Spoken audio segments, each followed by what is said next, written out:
नारायणं नमस्कृत्य नरं चैव नरोत्तमं देवीं सरस्वतीं व्यासं ततो जयमुदीरये. Yeah, the previous to this is the Hidimba story. Hidimba has come, and that child Ghatotkacha has also been born, and they have gone. So after that, this is happening. So they're walking, and they're not obviously wearing the dresses that they're supposed to wear. They're looking a little bit incognito, but they're quietly trying to avoid places of population, and trying to stick to forests. They love forests. They love lakes. They love rivers. They love waterfalls. All of that. So they're trying to go that, but they still go past some of the leading janapadas, the leading centers of population, the leading states, such as the Trigarta, Panchala, Kichaka, Jana, all these janapadas, they go past, and they're hunting animals on the way. They like it, and how are they? What is the disguise? They have got matted hair, and they are wearing tree bark and deer skin. They're looking like tapasvis, huh? So why tapasvis with a mother? With a mother. That's how they're looking. Nice looking like tapasvis. They're going, and they're roaming where they liked in the forests, and in their own. Sometimes they'll walk slowly, says Vyasa. Sometimes they'll walk very fast. And sometimes when they're walking very fast, then Kunti can't keep up. So when Kunti can't keep up, then Bhima or somebody will lift her on their shoulder, and then they'll run along. So they have good fun, and they're all going here and there. And meanwhile, while they're going, they're also stopping here and there and doing their swadhyaya items.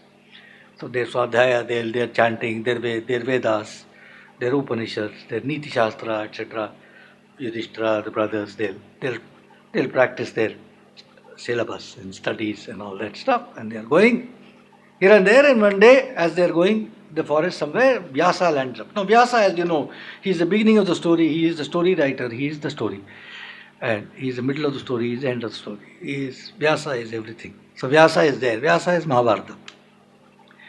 Vyasa, like Alfred Hitchcock coming in his movie, will also come in his book. So he will also drop in. So suddenly he will be seen. So he comes in, and he'll come at very, very crucial times. Like he came, for example, and told Ambika, Ambalika, and the mother Satyavati that all the fertilizer is going to hit the fan.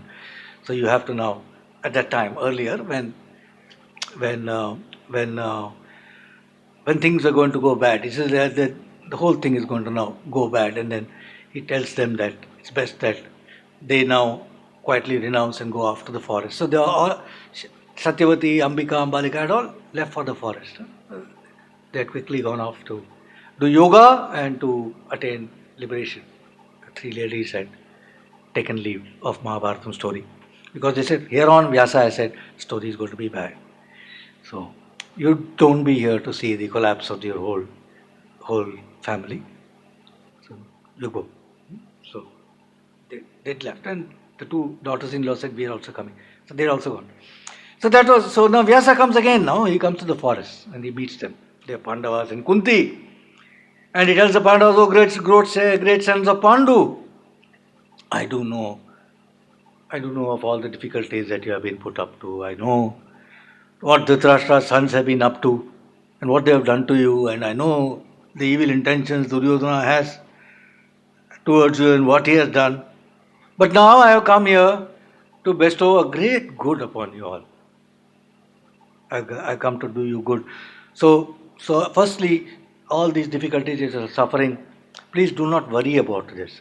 Have no worries about this.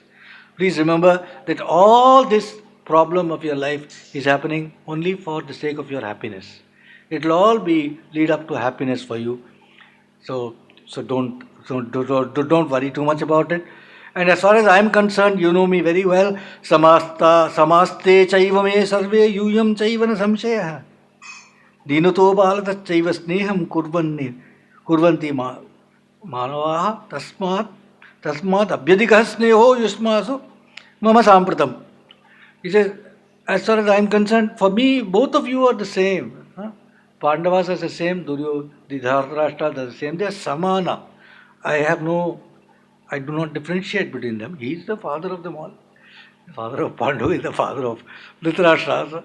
So in some sense, there is grandchildren both sides. So you have grandchildren from two different sons, One is a crooked family, the other is not a crooked family, but they're still grandkids. So as far as you're concerned and they are concerned, you're all right. So he'll fix them. So he's saying they're all the same to me. But however, dinato balataschaiva.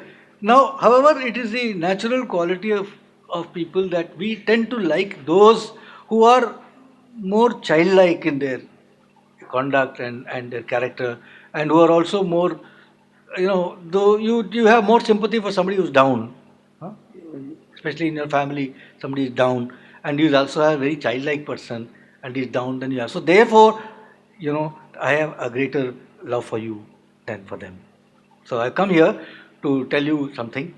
So listen to my advice. Now there is a town nearby. Huh? There's a town nearby which is a nice town. It's free of disease. Huh?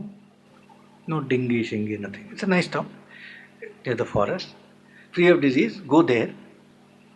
Wait for me there. I'll come again. I'll meet you again. You wait for me there. And I'm telling you all this for your own good. And he turns to Kunti and he says, "Oh, Jivat Putri, a lady with living sons." In fact, the living sons is the fact that you're a very rich lady. You have living sons, 5 living sons with you. What else do you want? Jivita Putri, this son of yours, this eldest son of yours, this greatest of men, Mahatma Dharmaraja Yudhishthira, is one who is always intent on dharma.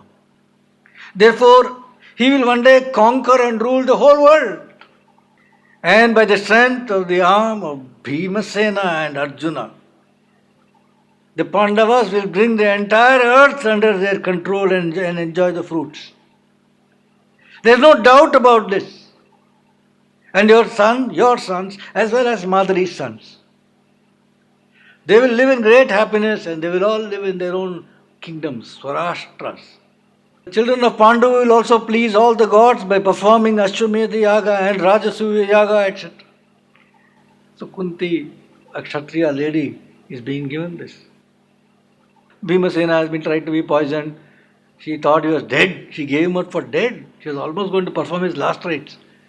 Now they have burnt the house down. In this mess, he is coming. Oh, all this is for your happiness. Things will be good for you, your children, etc. And all right, and he keeps talking to them. And he points the town out to them, saying this is the town. And he also gives them an indication that they should go and take refuge in a certain house which belongs to a Brahmana who lives there in the town. And he tells them, you must stay here for a month or so and wait for my coming. I'll come back. That's what they do. So he also tells them, listen, don't do anything in haste. All activities should be done only after considering. Very deliberately you must consider the correct time and correct place to do something. So be here and wait for me to come. So the town is a beautiful town. It's called Ekachakra. Ekachakra means one wheel. So right now they're being given a wheel. So they're going to go to one wheel town called Ekachakra. Ekachakra exists today. So they were there. So let's continue. So they were there in the Ekachakra town, wherever it was, and they were staying there in the disguise of Brahmanas. So they are saying it's a Brahmana family, it's a widow, Kunti, 5 children. So we want, they've been given Sharana by this other Brahmana family who is there in that Ekachakra town as a guest. So now, the thing is that so that they are not, they obviously 5, well-made, well-built Brahmanas and mother. You can't impose yourself totally upon the house that you go and stay. So, and also you have your own dharma. So you can't just eat there. So every day they used to go to take bhiksha. And whatever is brought, they will eat from that. So not that they have to say, impose themselves on the poor, the lady who is there in that house of the Brahmana that they have now taken refuge in. And so they used to go and take bhiksha and अर्धेते भुंजते वीराः सहमात्रा परन्तपाः अर्धं सर्वस्य भैक्ष्यस्य भीमो भुङ्क्ते महाबलः. So they'll get a lot of bhiksha, whatever they could get. For six people they'll get the food. So they'll get that food, bhiksha, and they'll divide it 150-50. 150 will be eaten by Kunti and the four brothers, Yudhishthira, Arjuna, Nakula and Sahadeva. The other 50% Bhimasena will eat. So that's what can be done. I mean, so he's a Vrkodara. In his stomach there is that the gastric fire called Vrka, which can digest the greatest of poison. I mean, it's so that's always there. I mean, even during Draupadi Swayamvara, after it's always there. When whatever food is there in the house, Kunti will divide it 50-50. 150 they'll eat, another they'll give to Bhimasena. That's the way it goes. That house. Who are we to say no? That's the way it goes. Now, one day Kunti and the other brothers had maybe gone for Bhiksha. Yudhishthira and Arjuna and Nakula and Sahadeva. Thing was that, when they used to go for Bhiksha, what used to happen, people would be, dazzled by their brilliance. They can't hide their tejas and all that. They are dazzled by their brilliance and they're very puzzled. How is it that such people are not rulers? How is it that they are seeking Bhiksha? So that used to be there. Now, to this set of people, if you add Bhimasena also and I make them go for Bhiksha, then people get worried, I suppose. So she didn't used to send Bhimasena. The other four probably, it's not very clear to me, but on that day the other four had gone for Bhiksha. Kunti was there at home with Bhimasena. Somebody should be with mother, no? So he was there. Bhimasena was there with Kunti. And they were at home, and then, but they heard loud lament going on in that house. You can hear lament going on in neighbor's house nowadays. In their house, they heard huge lament going on, was crying and some shouting and all that. It's a small Brahmin family. They're shouting and lamenting and crying and all was going on. And as would be natural, Kunti had 1 year saying what is happening, and Bhimasena also had 1 year saying. Now Kunti figured out that this family is having a problem. This family that they are staying is having some problem, serious problem, and he tells Bhimasena, see, we are living here in good comfort in this house, and they have given us refuge during times of difficulty, when Duryodhana is trying his level best to decimate us from the history of Bharata dynasty, and now this poor family seems to be having some problem. And they seem to be in some great difficulty, and then we must see how we can try and help them, if possible. And only if etavan purushastata kritam yasmin na nashyati yavaccha kuryad anyosya kuryad abhyadikam tatah. A person is fit to be called a purusha only if he is able to repay the debt. If he is able to, if somebody does you some upakara, some help, when you are in need or something, then you should, before you die, you must repay that. You must do something for them. Before you die, before you nashyati. Then and only then you are a human being, she says. Purusha, etavan purusha tata. Then only you can be called a purusha. And then the fact is, whatever they give for you, you must do more. You must do more for them than what they do for you at that time of difficulty. This is what you must do. So she is telling Bhimasena all this. And so, but she says, hush and all that, we'll listen. Let's understand the problem that they're having. They were having a great problem, Rakshasa. The host family, what was the family consisting of? There was a poor priest. The Brahmana was a poor priest. He had a wife. He had one young daughter who had just probably stepped into teenage, 12-year-old, 13-year-old, like that, one young kid. And a small little baby boy, but 5 years old. So this is the family. And now they were having deep problem. And this husband was in top form at that time, and the poor priest. And he was shouting and crying, and he was highly confused, but he had to do, he was in charge of the family. So he was shouting and he was saying, "Lo, life is full of sadness and all that. Who in this world can escape from sorrow and grief?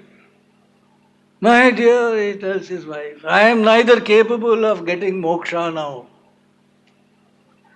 Nor am I capable, I have never been capable of getting artha, wealth. I can neither get liberation, nor am I capable of accumulating or earning money and making wealth, nor am I in a position even now to fulfill even the slightest of karma. What dharma can I do to save my life? So the four ends of life, dharma, artha, kama, moksha, I am incapable. Useless fellow, I am like that. We cannot survive now, oh Brahmani, he tells his wife. And he tells her, you know, I very well I told you that we should not settle down in this village. I told you, let's get away from this village. Brahmani, let us shift to some other town. I told you. But you insisted on staying here. You said, this is my birthplace. My parents have stayed here, my grandparents have stayed here. I grew up here, I was a child here. This is the house they have given. We should be here. Where will we go? You said this. Arey, your aged parents, your grandparents, all your elders have all departed to heaven from here. Why are you so keen to stay here itself? Nobody is here that you are saying, no, they were here, they have all gone. You wanted to stay with your friends and relatives and all that, so you didn't listen to me. That is why we have to face this day. The time for my death has come. See, this Rakshasa is more or less is in charge of that whole region. From every village, I think once a day or something, from one village, he'll choose from that village, somebody will have to be sacrificed. There a lot of food has to go. He'll eat the food as well as the person who brings it. That's the deal with that Rakshasa. Otherwise, he'll decimate the whole place. So this time it has come to this village and this fellow has been, this family has been chosen. So this family means her man has to go. No? He's the head of the family. She'll prepare the food, but he has to go to take it and be eaten. So he is not in a great. He doesn't think it's a good idea that he should be eaten. But what can he do? And he had told her also we should not stay in this village, but she wouldn't listen. She says, my friends are here. She didn't say whatever she said. She convinced him to stay. He is now saying, oh, because of you, my death has come. I have to die. For I can't sacrifice any one of you instead of me. I can't say you go or you go. I can't. I have to go. I have to die. Don't take it badly. I'm not saying anything. Actually, you've been a very good person, he tells his wife. Sahadharmacharim dantam nityam matra samam mama. You have been my dharma companion. You have been very dantam, highly self-controlled. Your mind and senses, very good person you are. Nityam matra mama. You have been like my mother every single moment of my life. You have treated me like a child, your own child. He tells her, Sakhaya vihitam devai nityam paramikam gatim. And God has actually given you to me to be my friend, Sakham. And Pitra Matra Devita Sada Garhastha Bhagini Paritva Aithanyaya Mantram Pariniyacha. The father and mother gave you to me so that I could fulfill my Grihastha Dharma. And I took you from them properly in mantra vidhi, chanting the mantras of vivaha in proper manner. You have been united with me. You have been of very good conduct. You have born children. You have done only good for me. Nothing, you have only done good for me. So, I cannot sacrifice you. I can't ask you to go. I mean, anywhere she had slipped, he could have asked her. She had not given any room for him to ask. So I can't sacrifice you. And our son is so small, this 5-year-old baby, so small. How can I sacrifice him? And our daughter, she is our good fortune. daughter is considered good fortune in tradition. Huh? Mainly, you have to have good fortune because of her children, Dauhitras, I and our forefathers will get Punyalokam. How can I send her to death? My worry is if I die, how will you all survive? God, what a day, what can I do? Where can I go? Dhikkar to me and my life. No, wife. He had started by saying because of you only and all that. Huh? I mean, she's not going to let that one pass without suitable reply. But not exactly, it wouldn't look as if she's replying to that one. But, actually she's replying to that one only. But it won't be like that. So it will look actually very different. Huh? She may praise him also, but it may mean something else. So that's the way it was. So she says, "O ruler of my life, Prananatha." His prana is going to go now. Prananatha, why are you despairing like a common man? You are a scholar. A scholar. This poor man is going to die. Make him feel good about it. You're a scholar, Baba. You're dying. What's wrong? You're a scholar. Then she tells him philosophy, Vedanta, and all that. One day all of us have to go. Why cry about it? No, but she's a good lady. She's got something to say. I mean, she's not going to let him say that because of you because of your friends' relations and all. I had to stay. She has to tell him. So she knows what to say. She's clear about it. She's not going to. No. You don't go. I shall go to the Rakshasa's food. You said that, no? I'll go to Rakshasa's food. For a wife, of course, I'm just joking. She says that very seriously. I should go to the Rakshasa for food. For a wife, there can be no nobler act than sacrificing her all for her husband. Then she tells the reasons also. She says, I have no desires left. He has already said he's incapable of buying anything, fulfilling any desire. She's got nothing. अब मैं क्या रखा है जिंदगी में? I have no desires left. I have given birth to a son and a daughter, and so I have fulfilled the obligations of marriage, and therefore I am free from marriage debt. Prananatha, only you are capable of bringing up the children, not me. How can I follow the path of dharma and bring them up all by myself? It is not possible. I can't bring them up alone. Prananatha, think of this. If you are not there, your daughter is growing up. Men who are not fit to seek relationship with our family may demand the hand of your daughter. How will I deter them? Like carnivorous animals or carnivorous birds swoop down and peck away bits of meat. Such will be the treatment meted out by wicked people to a helpless widow. How will I, a helpless woman, protect our son as well, his child? How will I protect my son, our son, and ensure that he does not fall into wrong ways? How will I ensure that he does not fall into wrong ways? If your son falls into wrong conduct and daughter falls into the wrong hands, I will give up my life. That is certain. O Prananatha, just like when a lake dries up, all the fishes die. We will all die if you are not with us. So, O knower of dharma, renounce me, let me go, abandon me. It is a great good fortune to die as a Sumangali. Mitam dadati pita, mitam mata, mitam sutah, amitasya hi dataram, kapatim na binandati.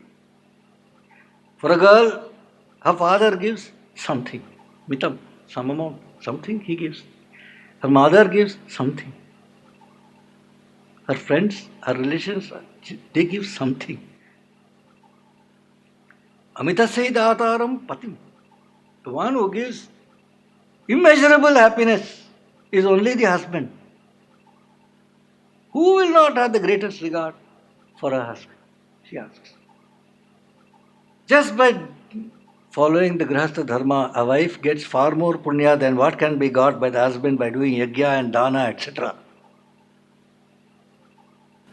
So let me die today, she says. And then she tells him,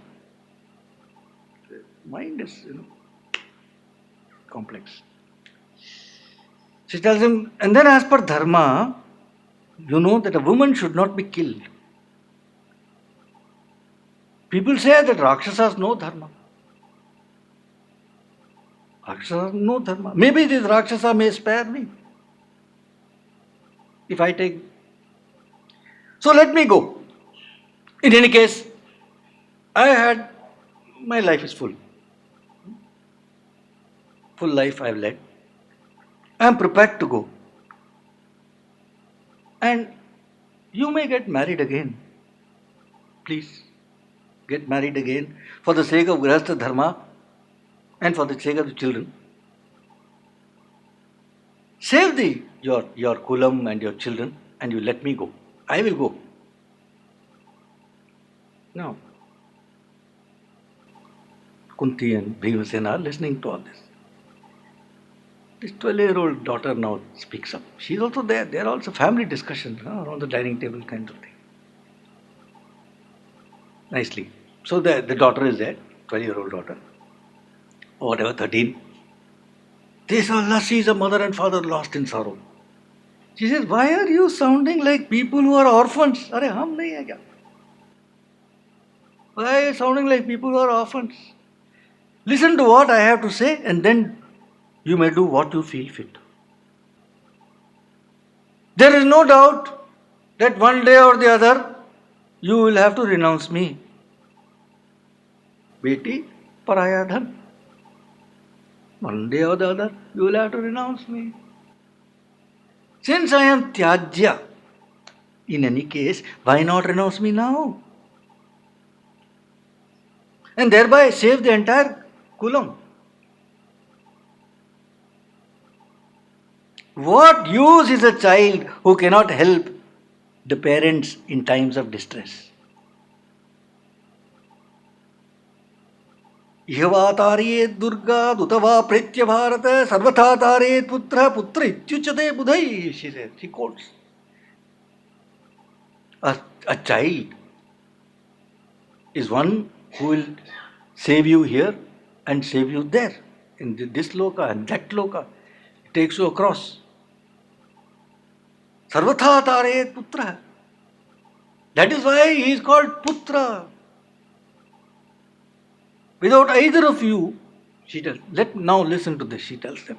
Without both of you, either of you, either you go or you go, without either one of you, my little brother will die.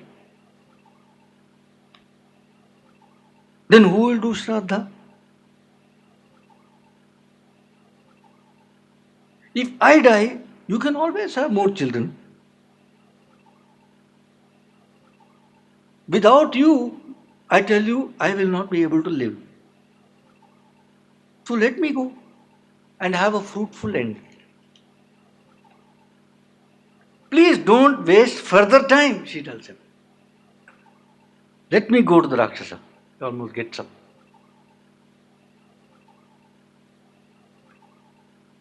Five-year-old. That baby is there. He's listening to all this. And then in his totally tongue, his child, this thing he says, father, mother, sister, no crying. No crying. He's laughing. He picked up a small stone and said, I'll kill that Rakshasa. All of them smiled and they hugged that baby and all that. I'll kill him. What are you afraid? Kunti thought this is the right time. Now everybody has spoken. So she thought it was the right time to present herself. So she went in and she asked him, I think you're all some grief, some problem, some distress. And Can you tell me what is the problem? Brahmana said, you see, just outside this town by the banks of Yamuna, there's a cave in a dense jungle. A cruel man-eating Rakshasa stays there. His name is Baka. Bakasura. In this land, we have no able king. And so this Rakshasa has seized power and says he is giving us protection. And in return, we have to pay him taxes. And we also have to provide him what he demands in terms of food. So every day, 20 sacks of rice. Rice means rice plus food, which is made with 20 sacks of rice. And 2 buffaloes and 1 human being has to be eaten by him. That may be for breakfast. Maybe he is only eating 1 meal a day. I don't know. I mean, he may be a self-controlled Rakshasa, but he is there. He needs that as food. And each town has its turn to provide him that. Now the turn is mine. Now we have a weak and an immoral king, and so we are suffering. Regular king is a wretched fellow, because that's why the Rakshasa has taken over. So he says, Niti Shastra says, Rajanam Prathamam Vinde, Tato Bharyam, Tato Dhanam, Trayasya Sanchenasya Gyatin Putran Tarayet. First and foremost need for a citizen of any country is to have a good king. Only if you have a good king, then you get married. Then you accumulate wealth, you can earn money and all that. Then you can try to take care of your children, relatives. You don't have a good king in the first place. What use is all this? But this niti I have not followed, so I am suffering.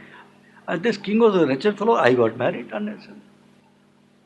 Better that all my family go together to the Rakshasa and we'll all die a quick death. Now he is coming to that conclusion. Kunti said, sir, please do not despair. Please do not despair. I have 5 sons. One of them will take all the items that you said has to be taken to him and go to the Rakshasa. He'll take. You don't have to go. Brahmana said, never can I allow that to happen. How can I allow that to happen? For the sake of saving my life, I should sacrifice the life of your son? What are you talking of? Not even an adharmi will think of doing such a thing. Sending your son to death. There are 5 Brahmana boys and 1 widow mother. Sending your son to death is Brahmahatya. Brahmahatya. And Brahmahatya is a ghora sin, papam. Better for me to do Atmahatya than to do Brahmahatya. Suicide is better. Then again, it is not going to be Atmahatya. It's not that I am going there and getting killed by him and eaten. It's not Atmahatya, because if someone else kills me, it is not Atmahatya. No papa will come to me. What Rakshasa kills me, it's not Atmahatya. So it's not Atmahatya. Enam agatasya griham tyaga tataiva sharanartina yachamanasya chavado nushamso garito budaihi. If somebody comes to your house and you say, for shelter, for refuge, sharanartina, and seeks your help, if you reject that person is considered despicable by the wise people. Person who rejects somebody who comes for help, the wise people say such a person is despicable. Better that we die. Kunti tried to say, sir, please do not think that I do not care if my son dies. But this Rakshasa can do nothing to my sons. Because my sons are valorous. They are very valorous, and they are also mantra siddhas. They can kill him. Now priest is listening. Mantra, acha. Mantra siddha, good. Then that big fat boy. My son Bhima, he is there. He has done many Rakshasas he has killed. Many Rakshasas he has done to death. please keep this secret. Don't tell anyone else about this boy having killed many, being a mantra siddha and killing many other boys. Because if people come to know, they will want to come and learn the mantras. And it will be a real problem. He is not empowered to give that mantra to anybody without taking permission of his guru. And if he gives that mantra without his guru's permission, then reverse results will happen. That fellow to whom he gives the mantra will not be able to do what that, he will not get mantra siddhi, he will not be able to do what my son does, and this if all complications arise. So you please don't tell anybody. And then she tells Bhimasena, you go do this job, my son. Bhimasena said, Tathastha. I'll do it. So at the time, they had provided all the food, 2 buffaloes were there, etc.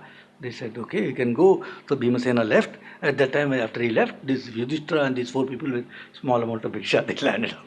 They landed up. Mother, we have brought bhiksha and all that. Then she told them that, see, my son, come this side. Not a problem, but this family, etc. She told Yudhishthira and the brothers, this Bhimasena is gone.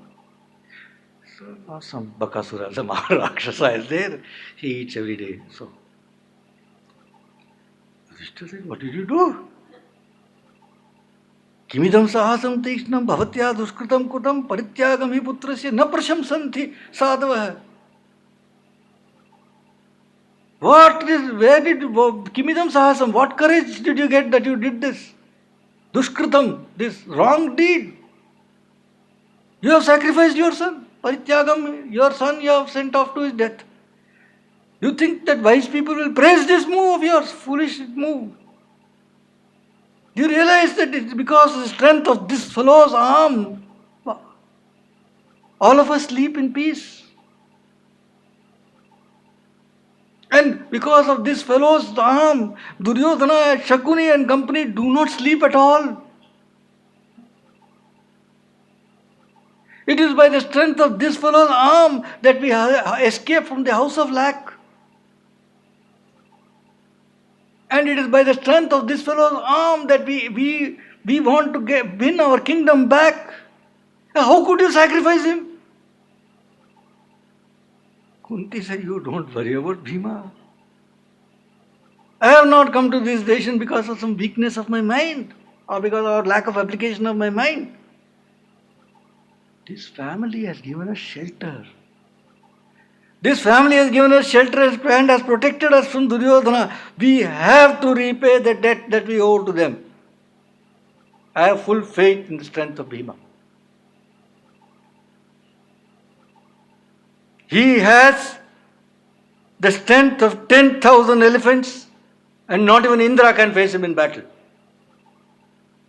Long back, only she tells Yudhishthira, long back, when this boy was a baby, 10-day-old baby, he slipped from my hand when I was carrying him and fell down on a piece of rock, and that huge rock was shattered into 100 pieces.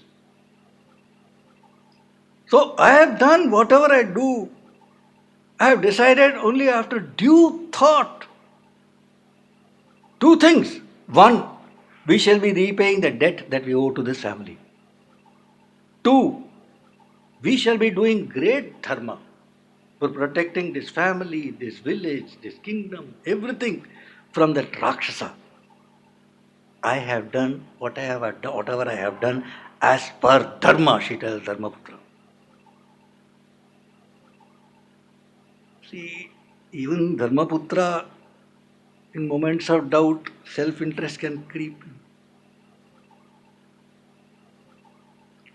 Yudhishthira also can have self-interest. It comes again and again, it will show up. It will creep in. So better to ask elders. So Kunti is telling him now. So Yudhishthira now is immediately convinced. He says, yes, what you have done is absolutely correct and all that. So Bhimasena is taking all the food in a big buffalo cart. He's taking 2 buffaloes coming behind, all that.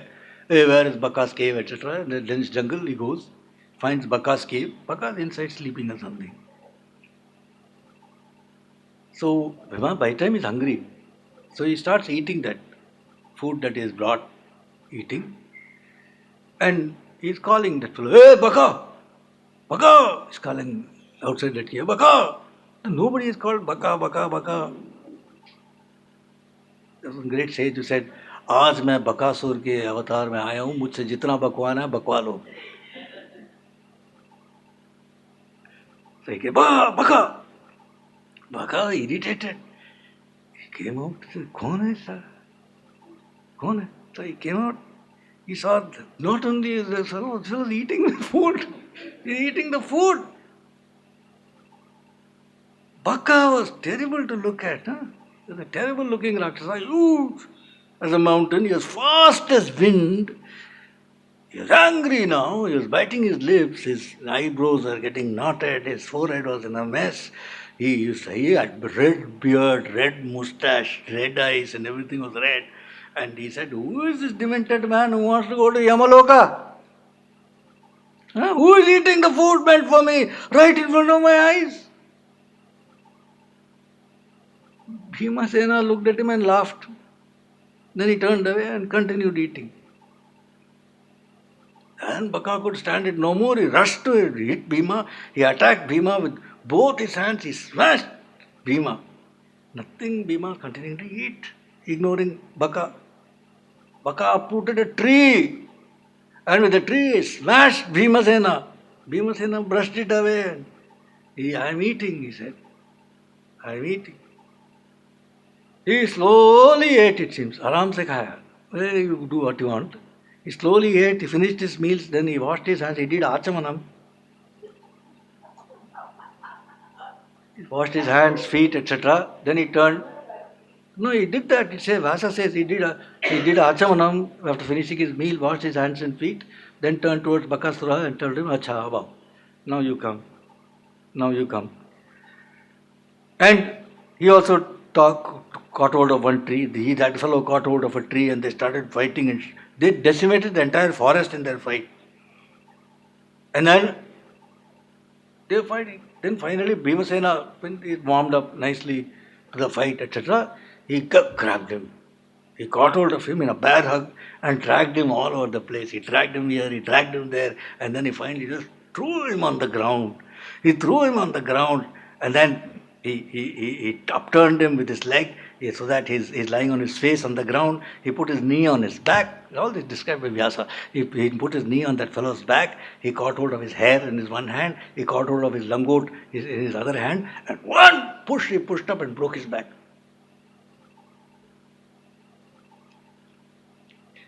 One jerk, he said. Just one. That's Dao, a wrestler's Dao. So he just got him into that movement. He got him into the Pahalwan, broke his back, and gushing blood, that fellow died. But the Baka was not alone. He had Rakshasa relations, etc. Then the man, so here they were all coming. They're terrified to see Bakasura dead. Then Bhimasena gave them stern warning, it seems. You don't mess with human beings anymore and all that. So coming back here, so now this Baka has been killed. Rakshasas are frozen and Bhimasena gives them a lecture saying don't do like this again and all that. Don't mess with human beings, Manushas, etc. They said please let us go. He lets them go. And he takes that body of that Bakasura to the nearby town gate and just drops it outside that town. Nobody, all that, and goes quietly home and washes his hands, maybe ready for the next meal. So he's gone home. He's gone. Now, people come out, see huge dead body. Oh my God, Bakasura's dead body lying there. So they don't know what to do. But they know that this priest fellow was supposed to go. So they all go rushing to the house. No, like suddenly the TV is announced, so-and-so boy discovered this. Then suddenly all the paparazzi will come to that house and, who is that, who is that? Like that they went. The priest, there nobody knows Bhima and all that. They go to the priest's house. Then they said, how did you do this? When the priest said, no, I didn't do this. When I was leaving, one Mantrasiddha Brahmana came. He was a mantrik, tantric, whatever you want to call it. He had a huge body. He stopped me and he said, he'll go in my place. He's the one who killed this Bakasura and he has vanished. He had superhuman strength. Can you clearly see? This could not have been done by somebody without superhuman strength. So all were happy.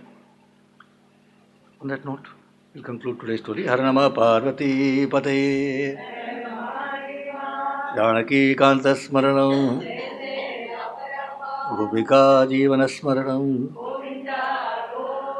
Vetrivel முருகனுக்கு. ஸ்ரீ சத்குரு சுவாமினः, ஸ்ரீ ஆஞ்சநேய சுவாமினः. चलो.